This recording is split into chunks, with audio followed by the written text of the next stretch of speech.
which should come up now.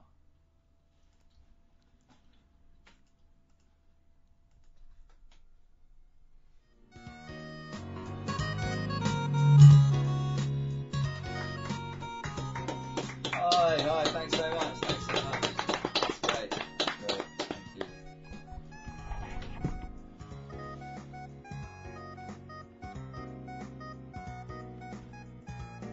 Hi there. Lovely to see you all here tonight.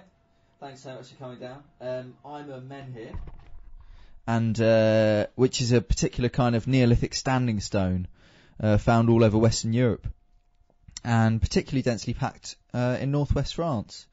Now, along with my guests, my dad starred in the Asterix and Obelix comic book series.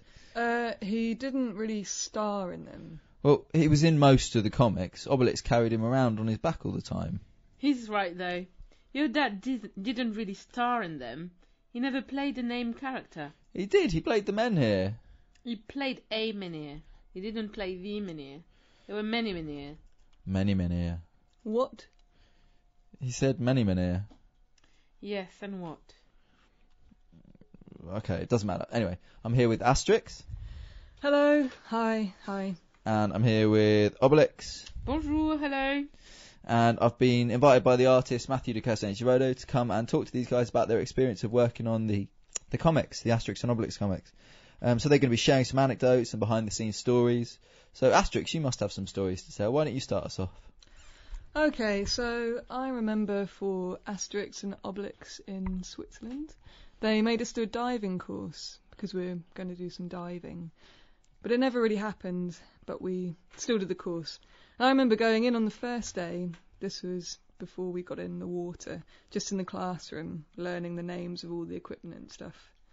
And I went in and we were talking about hand signals, because obviously you can't talk when you're diving. And the guy, he was called Josh, or James. He was called Joshua, yeah.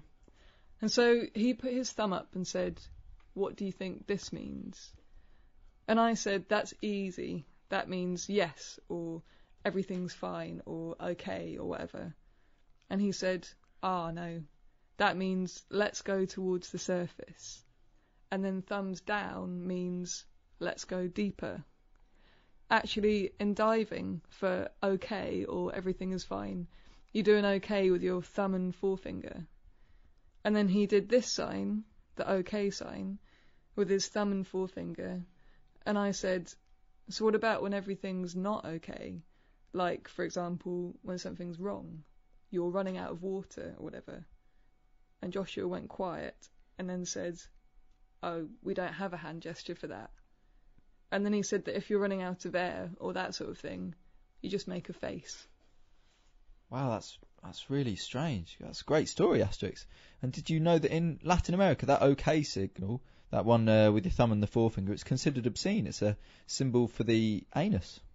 Well, what happens when they go diving? As far as I know, Latin Americans are quite a hydrophobic people.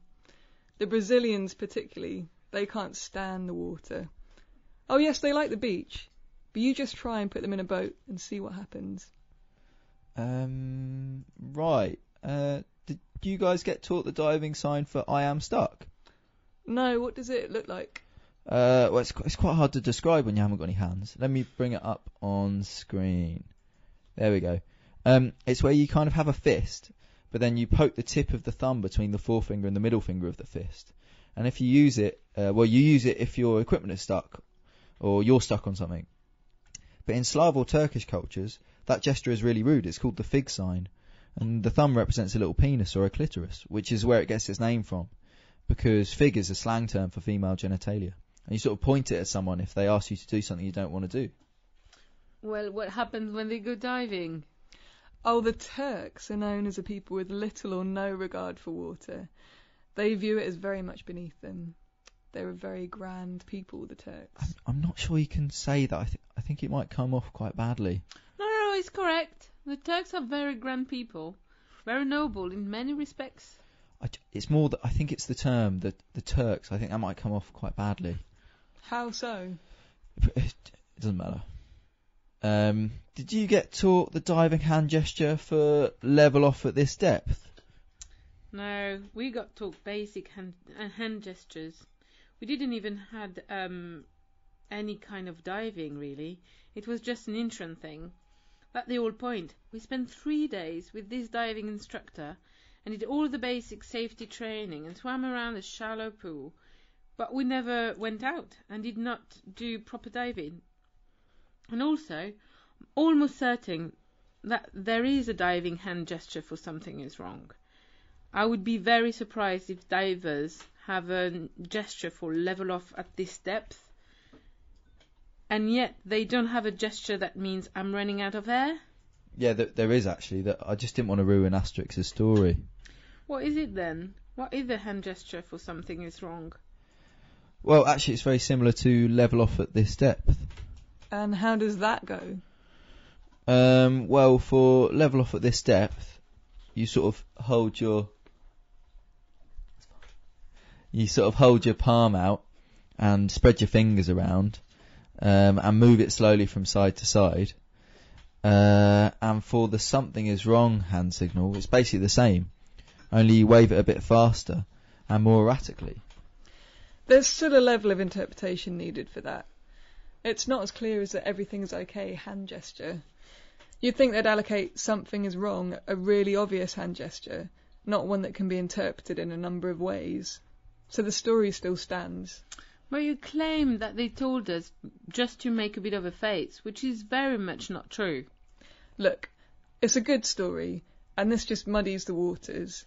It just makes the story less interesting. This always happens. I tell the anecdote, and then you ruin the anecdote and make me look like an idiot. Oh, come on. It's not a good story. It doesn't even have a punchline. It's a parable. The story is a metaphor for something else. What is a metaphor for? Metaphor for? What? He said metaphor for. Yes, and what? Look, it doesn't matter. Can I tell you what the hand gesture means now? Which one? Level off at its depth? Or something is wrong? They're very similar. They're quite similar. They're not very similar. It's a matter of interpretation, like a facial expression. Anyway, that movement with the hand back and forth, it's very similar to the mutsa, which in Greece means something like, I'm going to rub shit on your head, or alternatively, I'm going to violate your sister. Well, what happens when they go diving? Oh, the Greeks are well known for their fear of the water. If you take a Greek to the edge of the sea, they will outright refuse to paddle. I don't think that's true. I think you're just making these up. It is true. They won't even dip a toe in. Won't even roll their trousers up. They hate water. That's why there are so many stray cats in Athens. Also, that hand gesture has another meaning. Which hand gesture? The fig one. The one where your thumb pokes through your fist. That has another meaning. Oh yeah, what's that? Well, to a child it means I've got your nose. You know that game you play with children when you pretend to take their nose? Oh yeah, that's true. It's more of a game though. It's less of a hand gesture, but Okay. yeah, sure. Oh well, I have a little story. When we were working in Italy, we were staying in a hotel. Everyone, the actors, the writers, the crew, all in the same hotel. And we'd all have dinner every night and then drink a lot. And one night, we spiked Asterix with some LSD after dinner. I mean, this one is 69, so we were all doing drugs. But we dropped 3 tabs of acid into his brandy, and he started really freaking out. And I pretended to grab his nose with my hand. Then I showed him that hand gesture with a thumb through the fist, and I said, "Oh, Asterix, I've got your nose! Oh no! How do you smell with no nose?" And he began to scream hysterically. No nose. What? And he screamed and screamed for a very long time. How long were you screaming for, Asterix? Oh, for hours. I screamed so hard that I ripped my vocal cords. And then I carried on screaming, but no sound came out. And people were very worried. And we almost got thrown out of the hotel. You took me to hospital, but I was still very high on LSD, and I thought I'd died. I stopped screaming at this point, and I thought all the doctors were examining me and preparing to send me to hell. And of course, in those days, you couldn't just explain, I had just taken a lot of LSD, because they didn't know what it was. So they had no idea why you were acting so strangely. I'd taken all of my clothes off before they put me in the car, and I refused to put them back on, because I wanted to meet Satan naked. It was very scary at the time, very scary. We had to abandon the production of the comic, and I went to stay with my sister for 6 months. Wow, I never heard that story before. That's awful. And did you stop taking drugs after that? Oh, no. Me and Obelix have had some wonderful experiences on LSD. We both treated it very casually sometimes, but other times it was a much more spiritual experience. Obelix, tell Menhir about what happened to you in the early 60s. Oh, my first trip, you mean? Yes. Obelix introduced me to LSD, actually. Okay, so before I tried LSD, I'd been going to a psychologist for a couple of years.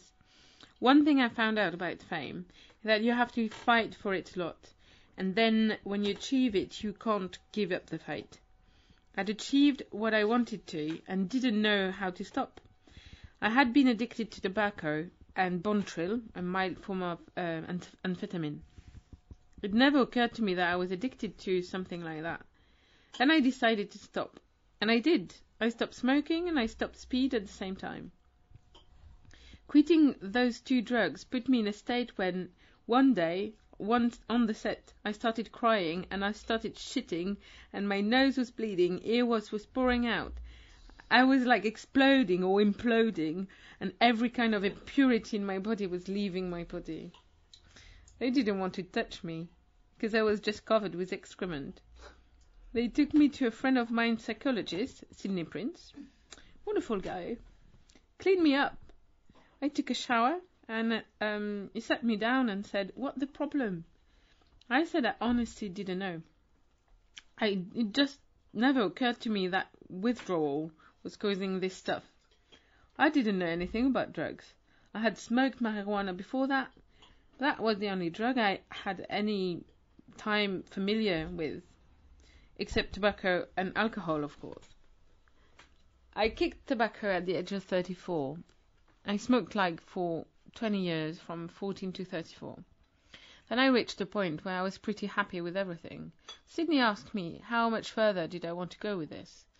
He said, "I think you ought to take LSD." I said, "Oh no, shit, I don't know, that's pretty heavy stuff."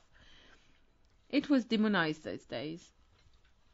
So I found some, and I found a friend of mine who'd been through several LSD experiences, and I asked him to take me through it. I dropped this acid, the tiniest little pill. I was sitting there, and all of a sudden, I felt this vibration in the area between my pubic bone and my pelvis. It was a shock. I couldn't figure out what it was, but I didn't stop, and I'm thinking, wow, have I poisoned myself? It went up to my head, and I found myself looking at the most ferocious kind of a griffin lion on one side that had feathers instead of fur, and on the other side it was a huge octopus. I'm thinking, oh my god, what is this? There was an open entrance to a cave. I was really scared. My friend said, "Just go with it. Don't fight it. Don't pull away from it. If it's a wonderful experience, don't try to grab it and keep it because it will disappear and leave you." Couldn't understand what he was talking about. I looked up to my left, and about 8 feet in the air, right up against the ceiling, was sitting my grandmother. She was communicating with me, not verbally, but she was looking down on me very benignly. She was so sweet and so kind and supportive. She was telling me not to fear the portal, not to worry about it, not to care whether I went in it or not to find being pulled into it. She made me relax. I went through this tunnel. Sure enough, at the end was this brilliant white light. I got to the end of it, and I stepped out into this wonderful light that was warm. It felt like blood, it felt like body temperature. What a perfect place. There was a figure, kind of a presence, there, saying something like, "How are you feeling? Are you feeling okay?" I said, "Yeah, everything's wonderful." Got this great feeling of love and oneness with everything. I felt that it was so natural, so familiar, like they'd always been there. Wasn't everything new? It was just going home. Then the presence said, "Okay, You've had a glimpse of it. It said, "That's all for now, but you're familiar with it. You know where you've seen and what you've been." I went out, sitting in the front of this cave, opening what that was closed up, and there were no any more horrible animals or figures. My grandmother was still there, and she just looked down at me and kind of nodded and just faded away. Well, it was the most impressive thing that ever happened to me. I'd read about people having religious experiences. That would be my religious experience. I don't like the use of the word religious, because religions have been held by too many interpretations, too many corruptions. It was like the basic teachings of the universe, of the oneness of the universe. Then I started getting up and wandering around. I was feeling so strong. I was invincible. Then I looked up in the mirror, which at first felt like a big mistake, because I saw that my face was dying. But then realized it was dying and regenerating itself. All my skin was coming off, but not down to the skeleton or anything like that. It was dying but being reborn. In other words, it was rejuvenating itself. It was moving very well. I had to take a few breaths, because it was a new experience to see yourself dying, literally dying. Then, all of a sudden, I felt like the old experience had been of dying, and the experience had been one of wonder.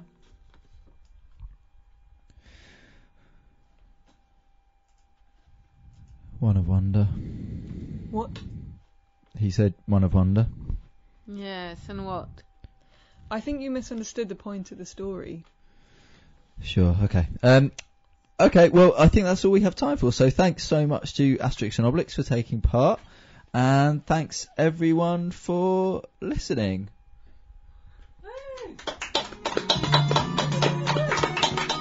Where are we going for dinner? Oh, anywhere, as long as it's not Chinese. Why not Chinese? They're pompous people, the Chinese. Always trying to hide their absurd fear of water. You said pompous people.